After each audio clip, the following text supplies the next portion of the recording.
episode, meron tayong bisita.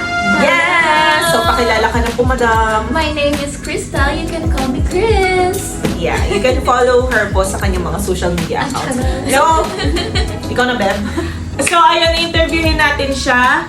And ang first question natin is, bakit United Arab Emirates yung pinili mo? Actually, first reason is, may kapatid na po dito. May mga kapatid ako, dalawa sila. So, it was easier for me to transition from Philippines to UAE. And pangalawa po, it's a land of opportunities. So, before kasi sa Philippines, okay naman yung work ko sa government.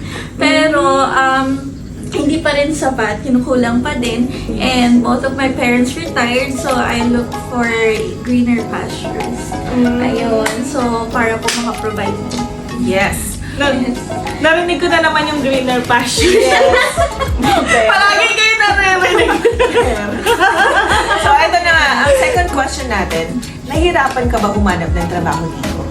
Actually, yung first, I got my job within 2 weeks of coming to UAE. Sana all! Pero yung preparation ko niyan, a month before coming here, nagsisend na ako ng application. So, over 100 applications po yung sinenda ko. Tapos sa 100 na yon, 4 lang yung callback, 2 lang yung interview, tapos 1 lang yung tumanggap. Pero at least ang bilis, di ba? Yes, kasi nag-start ako, nasa Pinas pa lang ako. Ang galing-galing. Kasi, alam mo yung iba, parang months, paminsan na may years na. Yes. Bago Sabi nga nila, swerte ako, pero hindi ako sinwerte sa first employer ko. It's okay. It's okay. Ganun talaga. Yes. And Beb, for our final question. So, ang final question natin is, ano yung ways? Ano yung process ng pagpunta mo dito? So I got the family visit visa at first. So yun po yung unang kaya ako nakapunta dito kasi yung brother ko yung nag-sponsor ng visa.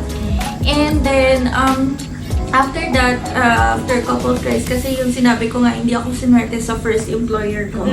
So, hindi sila nag-provide ng work visa.